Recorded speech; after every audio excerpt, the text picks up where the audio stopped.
Olá, meus amados irmãos, minhas amadas irmãs, sejam muito bem-vindos a mais um vídeo, a mais uma meditação da Palavra do Senhor. Estava aqui refletindo e resolvi compartilhar com os irmãos a história de Jonas, uma história bastante conhecida. Acredito que você que está me ouvindo já escutou a história de Jonas, mas há alguns pontos nela para a gente refletir na nossa vida.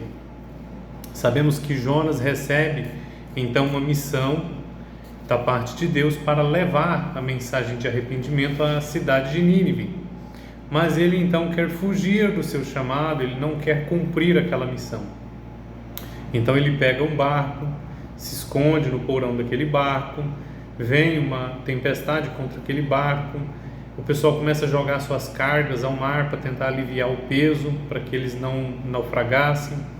Em dado momento eles encontram Jonas dormindo no fundo do barco e questionam o porquê daquilo tudo e por que ele está dormindo, pedindo para ele clamar a Deus, né?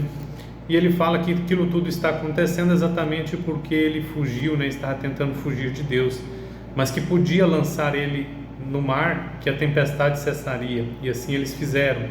E aí nós sabemos que ele foi engolido por um grande peixe, ficou ali no ventre desse peixe.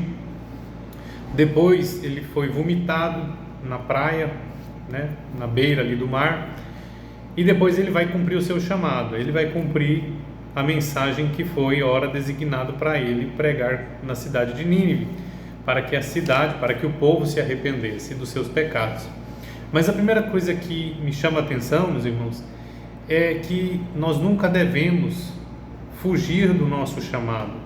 Aquilo que Deus colocou na nossa mão, nós devemos fazer com bastante zelo, com bastante dedicação, com as nossas forças, como a própria palavra mesmo diz, tudo que vier à sua mão, faça com toda a sua força ou com todo o seu ânimo. Irmãos, é necessário.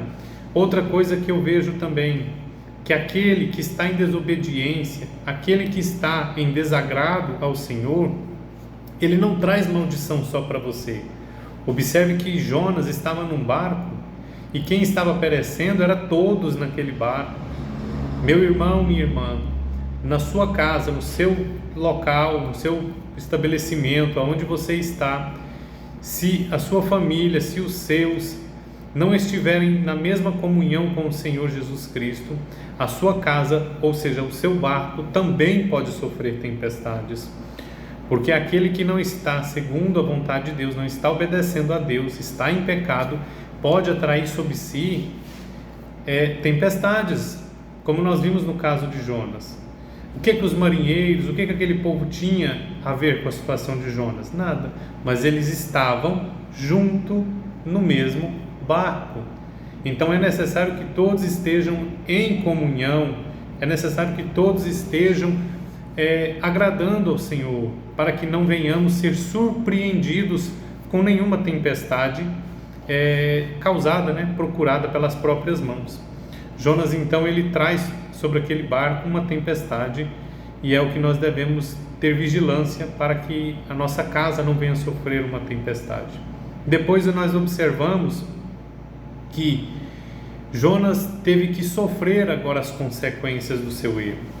Passou ali um tempo no ventre daquele peixe, sofrendo, angustiado, e aí com a oração ele é vomitado. Mas irmãos, para que sofrer, para que caçar, para que procurar o pior caminho, se nós sabemos que o caminho é Cristo e que Ele nos leva à salvação?